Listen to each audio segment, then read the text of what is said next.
Good day, everybody. Good day. Good day. I hope you're doing well, Nancy. It's good to see you. Yabba dabba do to you too, Wayne. It's good to see you. It's good everyone is joining in. So welcome, y'all, to Morning Sip with Rev Melissa. And I am Rev Melissa. And Sip is Spirit in Practice. Spirit in Practice. So I hope everyone is doing well on this wonderful Thursday, Tim.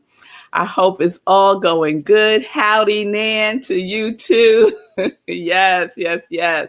So here we are, y'all.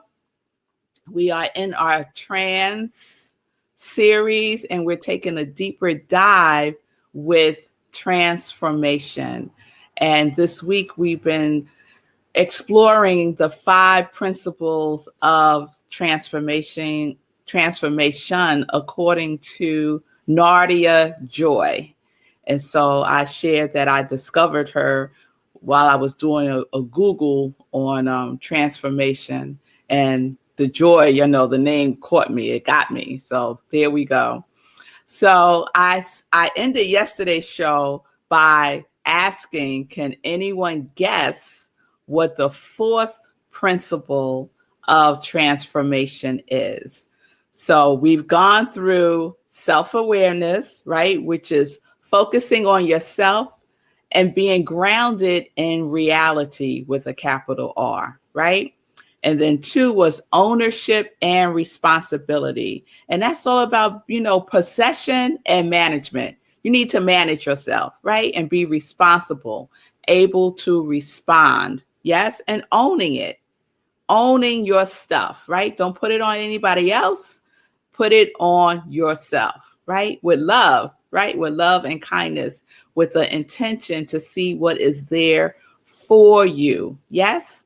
And then 3, yesterday we talked about acceptance, which is a conscious choice to drop all forms of resistance, right? We're making a conscious choice to drop all forms of resistance to whatever has come present in the moment.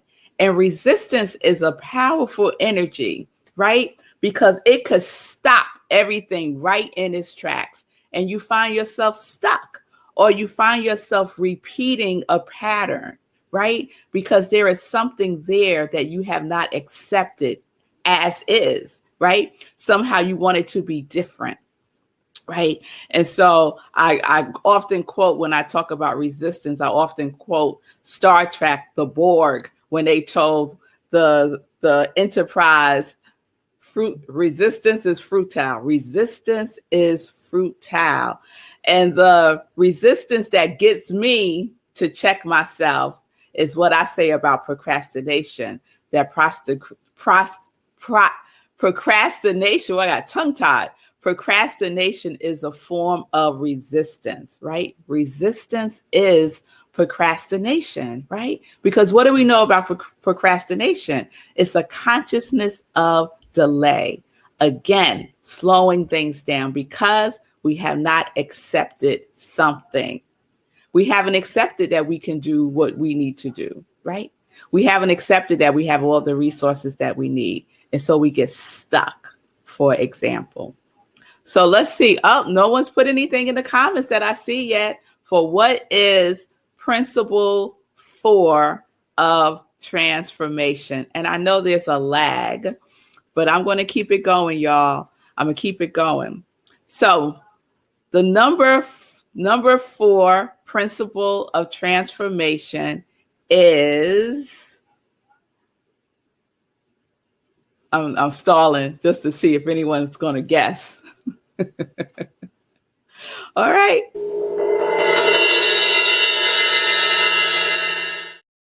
All right, y'all.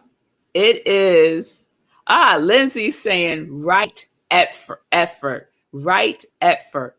Okay. I like that, Lindsay. I like that. Right effort. Yes, you do need right effort. Let's call that principle number 6. So principle number 4 is forgiveness. For transformation to take place, there may be some forgiveness that needs to happen, right? So let's dig into forgiveness. And so last year I did a whole series on forgiveness. It was called the Radical Forgiveness. We did a whole radical series last June. So if you want to get more into it, please check that out. It's the Radical series. It was last June, towards the end of June. So this is the definition. So I looked in the dictionary, and the dictionary often does this, right? So I looked up the word forgiveness, and it said the definition is to forgive. I said, dictionary, that's just being lazy. You are just being lazy right there. So I looked up the word for and give. And for is the purpose of, and give is to apply fully and freely. So forgiveness, the purpose of forgiveness is to free yourself. Let's just put it in shorthand. It's to free yourself, right?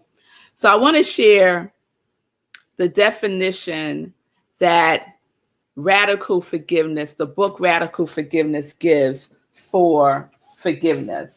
So I often recommend books, but if you are doing forgiveness work, this book, Radical Forgiveness, you need to have in your library. It is amazing. It is transformational, right? It is transformational. So this is what Colin C. Tippin says about radical forgiveness. He says, just being willing to, nope, that's not it. Hold on. Here we go.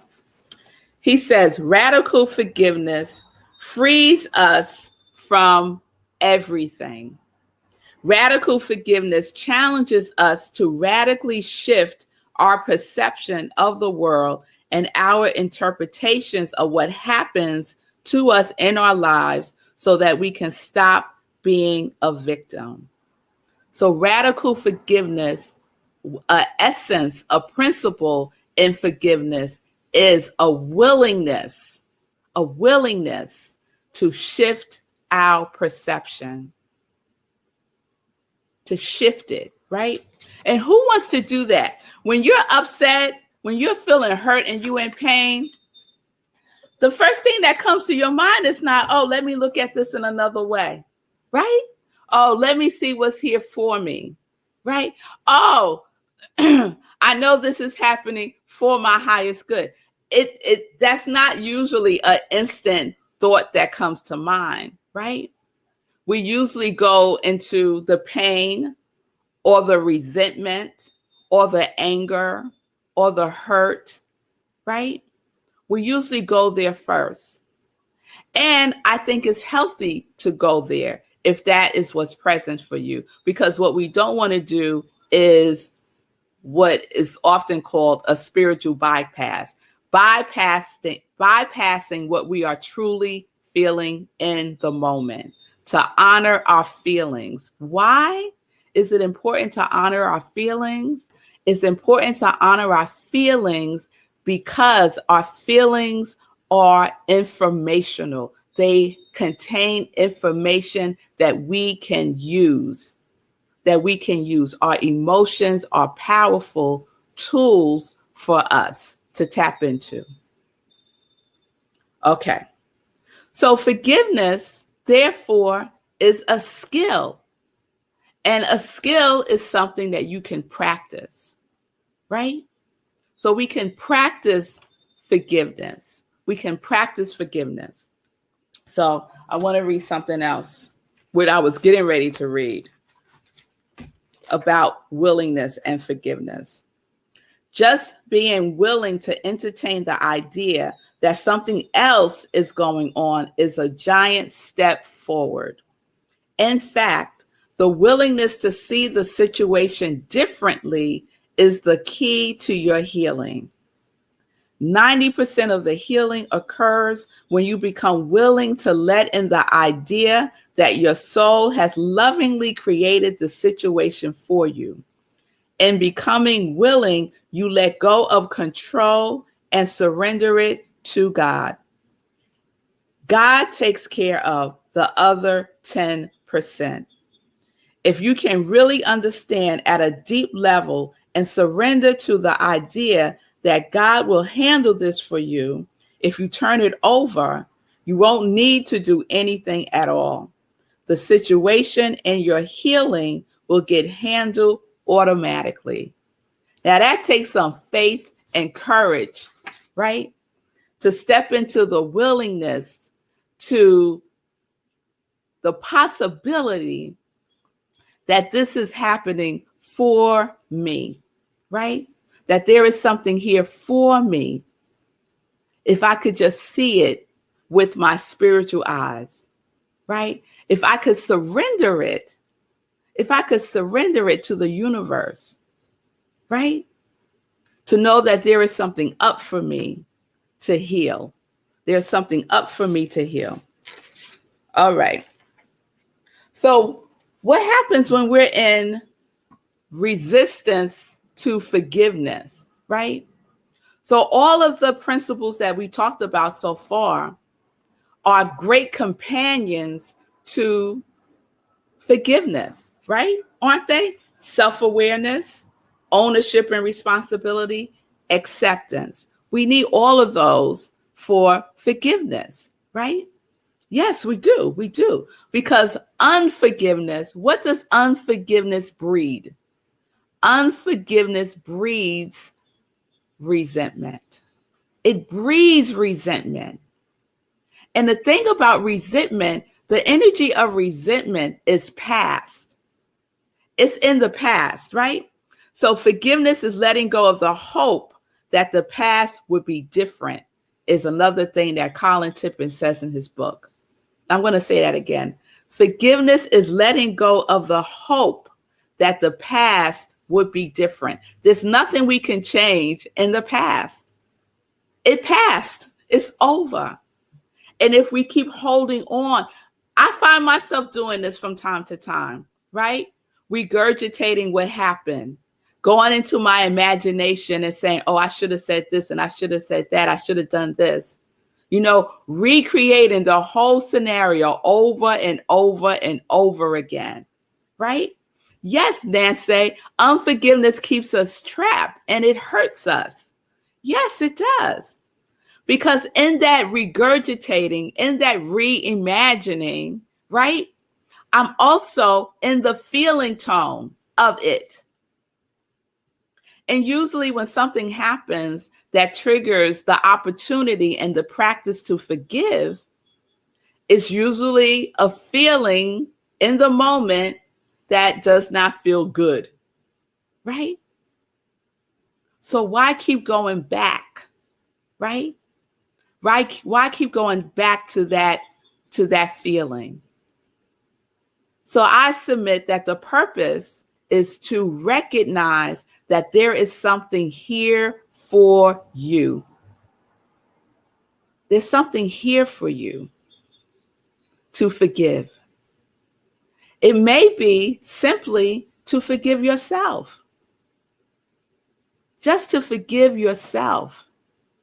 To see yourself in another light. To shift your perception of yourself. To be willing to apply forgiveness and loving and kindness to yourself for whatever misstep you did, whatever your error in thinking was, right? We don't have to carry it forward. We don't have to carry it forward.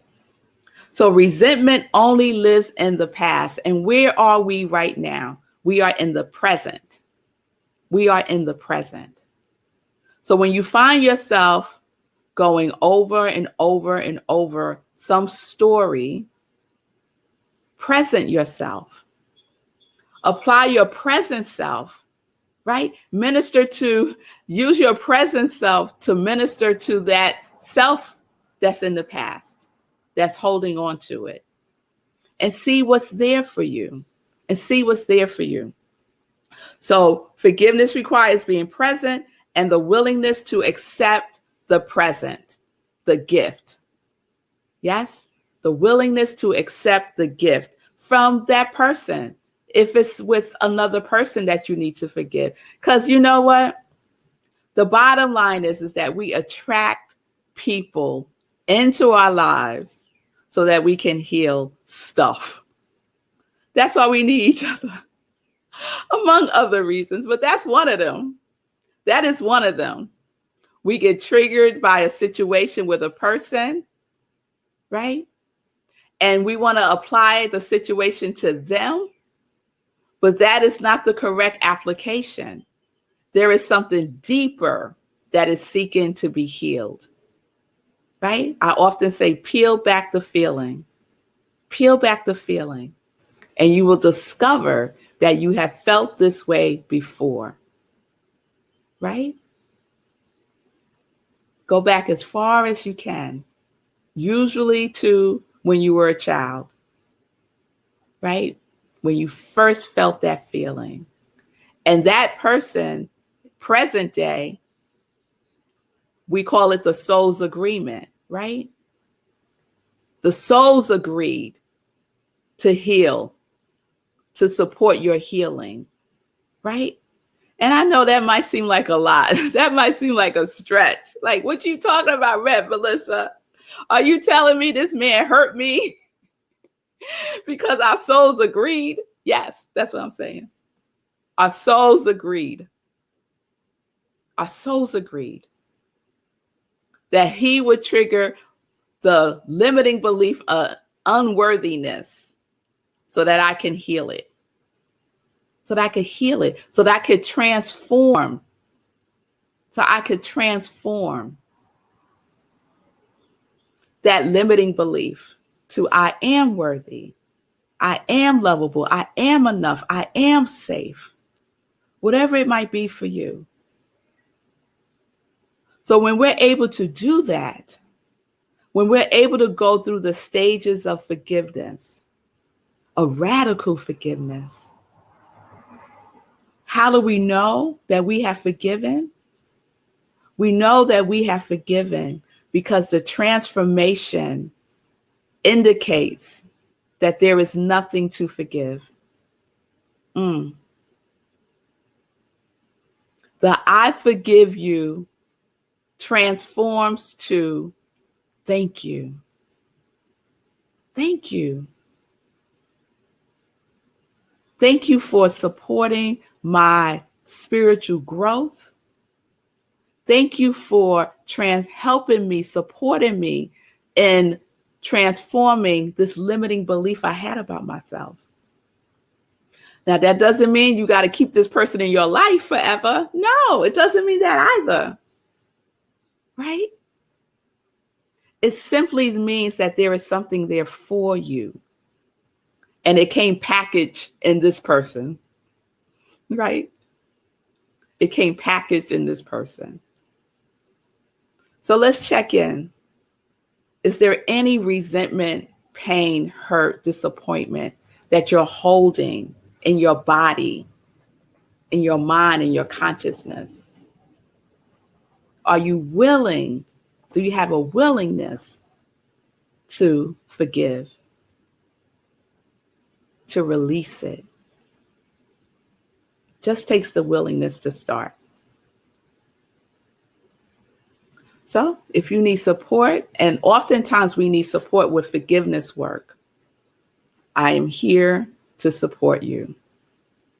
I highly recommend the book, Radical Forgiveness. He has a lot of tools that you can use. He has a radical forgiveness worksheet that you can use. Just go to radicalforgiveness.com. You could download it, and he walks you through each step, right? And I am here. You could reach out and we could set up some time to do some forgiveness work with each other. All right? All right. All right. So just reach out. I am Rev Melissa, Facebook, Instagram, and we could set up some time to talk. All right, y'all. So that is principle 4 in the 5 principles of transformation. So I'm going to put it out there again. What's number 5? So tomorrow we're doing the 5th principle of transformation. And that will wrap up our trans series, I believe. I believe it will. All right, y'all. So what are we doing? If you want to live life in joy, connected to your yes, and you have unforgiveness work to do, guess what? You're clogging up the flow. You're clogging up the flow to your yes. You're clogging it up. So we got to clear it out. If things seem like they have slowed down in your life, check in to see if there is something or someone or yourself that you need to forgive, right? So that we can open up that flow again. We can open up the flow. All right, y'all. So let's get into some joy news. All right. This Sunday, y'all, living life in joy, 10:30 a.m. Eastern time. The guest host is our very own Sekou Writes. So please come and check him out. It's going to be a wonderful show. There he is. I love it, Sekou. I'm going to be away for a little bit. So next week we'll be having sip on location, which I love. You know, I love an on location sip.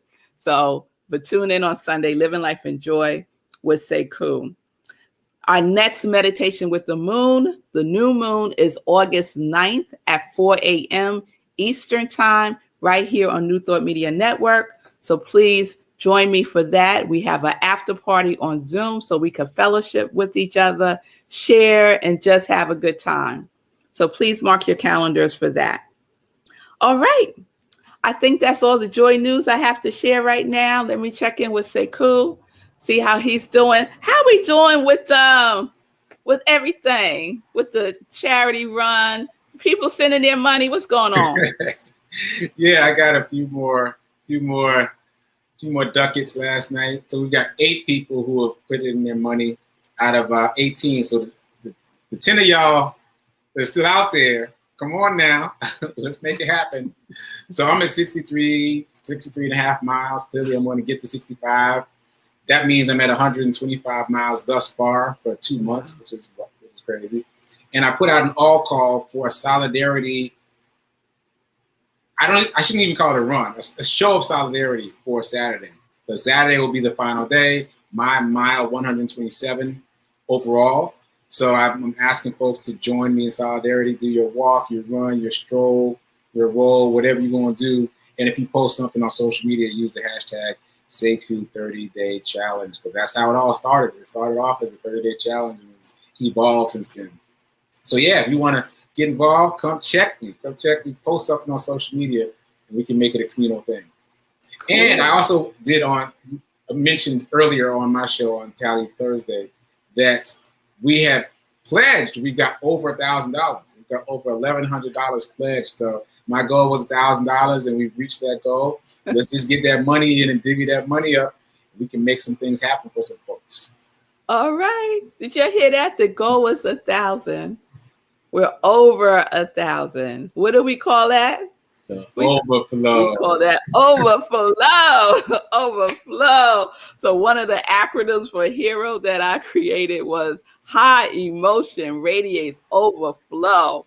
And that's what we're all about. We're about that overflow life. Overflow life.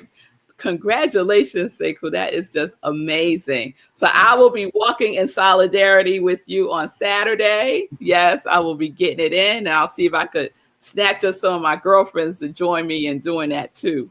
That's what's up. And about your sermon, I just want to say that I remember when you recommended that book, Radical Forgiveness, to me. And I got to the part where it said, there's nothing to forgive, and I threw the book down. I threw the book down. I was so hot. I remember it vividly. I stood up and threw the book down. Now the book, I'm using the Kindle app, so the book is on my phone. So I threw my phone down. I was so hot. We talked about there's nothing to forgive. Whoa, that's strong. That's strong. And then I got to the part about the soul's agreement, and I was like, okay, that's strong medicine, but it's worth reading and worth taking in, worth ingesting.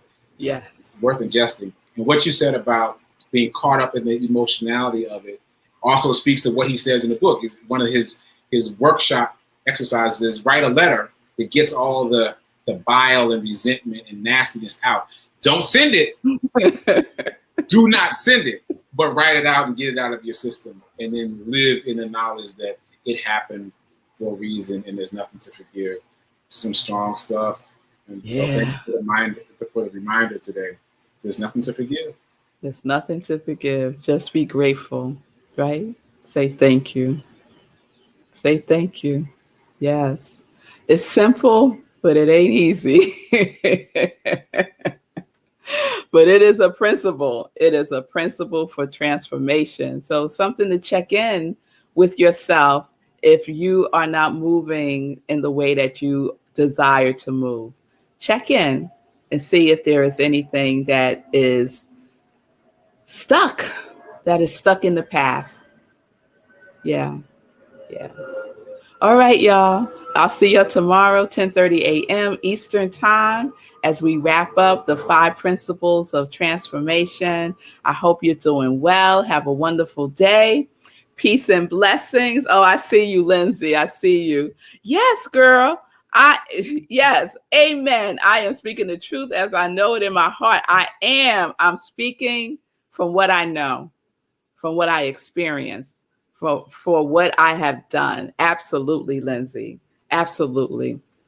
I shared when I first did the Radical Forgiveness series, the forgiveness work that I did around my relationship with my father. Huge.